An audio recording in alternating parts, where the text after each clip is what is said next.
बिस्मिल्लाहिर्रहमानिर्रहीम। अस्सलाम वालेकुम दोस्तों, उम्मीद करता हूँ आप बिल्कुल ठीक ठाक होंगे। दोस्तों, जैसे कि आप जानते होंगे कि कुछ देर पहले मैंने आपके साथ एक वीडियो शेयर की थी, चंद महीने पहले आपके साथ एक वीडियो शेयर की थी कि ओमान में एक हेलीकॉप्टर सर्विस शुरू की गई है और उसका नाम है सharqiya एविएशन। तो कोविड-19 की वजह से वो सर्विस भी बंद कर दी गई थी। ये सर्विस बिल्कुल आम लोगों के लिए भी है। अगर आप भी इसका नज़ारा करना चाहते हैं तो पैसे पे करके आप भी हेलीकॉप्टर बुक कर सकते हैं और मस्कत के मुख्तलिफ हिस्सों का नज़ारा कर सकते हैं।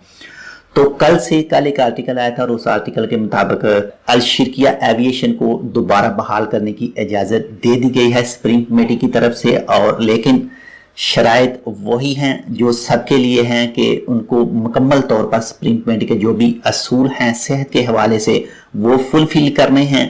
और इसके अलावा सिर्फ 4 अफराद को इजाज़त होगी एक नशिस्त में सफ़र करने की, यानी एक ड्राइवर चलाने वाला और 3 दूसरे।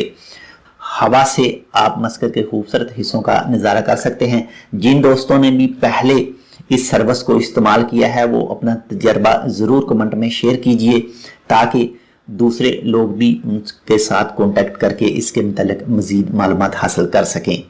तो ये थी एक छोटी सी मालूमाती वीडियो। उम्मीद करता हूँ आपको पसंद आई होगी। अगर आपको हमारी ये वीडियो पसंद आए तो प्लीज़ लाइक और शेयर ज़रूर कीजिएगा।